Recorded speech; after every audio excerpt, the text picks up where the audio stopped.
Good morning, students.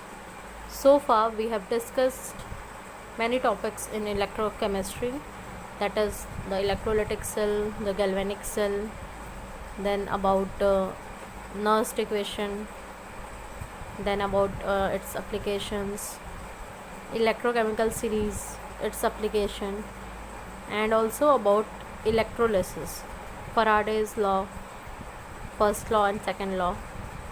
And earlier also as we have discussed electrolysis, and we have seen that for NaCl what will be the product.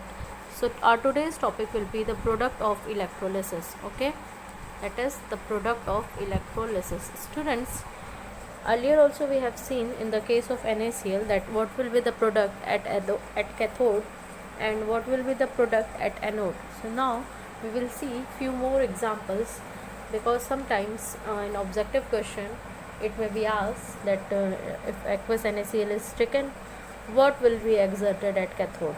Okay, as in molten case we have seen that Na metal is there, but in case of aqueous it is changed, that is H2 gas.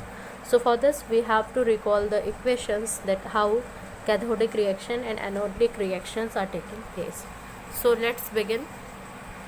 Students, here I have shown this in table because it will be easier for you, okay, to summarize, okay, from the table. So student, basically if talking about molten NaCl, then we can see that at cathode Na is exerted and at anode Cl2 gas is there.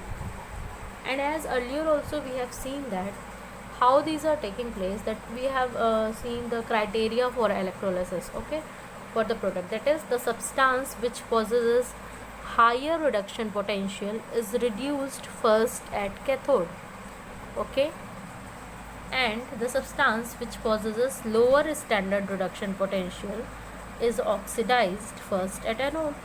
So you can see basically here Na is at cathode and Cl2 gas is at anode. And you have to also recall about the reaction involves, okay, this is very important. What is the reaction basically taking place? So talking about cathode, here what basically is happening, Na is losing electron, Na is gaining electron, Na plus, you can see what it basically does, it gains electron and converts into Na. You have seen in the solution also what basically was going there. This was the primary reaction. But talking about anode, what is happening, Cl minus, okay, it is losing electron, that is oxidation is taking place. And as all of us know that at anode oxidation take place, so Cl minus is losing electron and converting into Cl. So the in the solution the Cl will be there, okay, but Cl cannot exist freely. So for this it combine with another Cl and forms Cl2. So in this way Cl2 is exerted at anode, okay.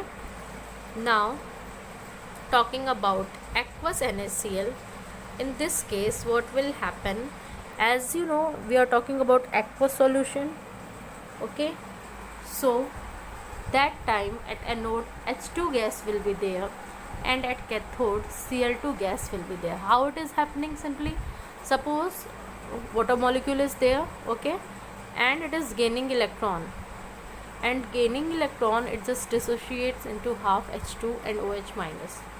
This H2, okay, it exerts on cathode. How? Because it is gaining electron, that is reduction is taking place. And in case of anodic reaction, what is happening, the similar is the case as in case of molten NaCl, okay. The primary reaction will be Cl minus is converting into Cl, that is oxidation is taking place, and the Cl form combines with another Cl and Cl2 gas is exerted on anode, okay. Now students, let's talk about dilute H2SO4. What happens when there is dilute H2SO4? So first only recall this, that in case of dilute the amount of water will be maximum as comparison to the acid. So for this at cathode H2 gas will be there and at anode O2 gas will be there. How it is happening? Simple. Okay, at cathode basically what is happening, suppose H plus ions are in the solution. Okay, as it is H2SO4, it releases H plus, so H plus gains electron and converts into H2. That's why H2 gas is there at cathode. And talking about anode, what is happening, suppose if the percentage of water is large, so water is dissociated into O2. Okay, and how this dissociation take place, it just loses 4 electron, you can say, and it converts into O2, you can say 4H plus is there and 4 electron. Okay, then the reaction is overall balanced, so the product is basically O2. So at anode, product will be O2. Now talking about concentrated H2SO4, it is not clear to you, let me write. If we are talking about concentrated H2SO4, and assume that here the percentage of water is somewhat less, okay, but at cathode the similar will be the reaction, that is suppose there are the solution, there are H plus ion, so H plus will gain electron and it will convert into H2. Okay, that is anodic reaction, let me write it clearly, half H2, that is gas. Okay, this will be the cathodic reaction. But if we talk about anodic reaction, let me write it clearly. If we talk about the anodic reaction, what basically happens, there we will consider about the sulfate ions. Okay, so there will be many sulfate ion in the solution. Let us take 2 sulfate ions. Okay, that is 2SO4 minus minus. What basically will happen, it will lose 2 electron. Okay, losing 2 electron, then you can simply write it 2S2O8 minus minus. Okay, charge will be 2 minus. Simply we are just adding the compound, both the compounds are just add together. Okay, and here there are 2 electrons. So in this way, this S2 8 minus, let me change the color, this S2 8 minus will be accumulated at anode. You have to remember this. In case of dilute H2SO4, at anode oxygen is there, but in case of conc H2SO4, at anode S2O8 2 minus will be there. So this is about the product of electrolysis.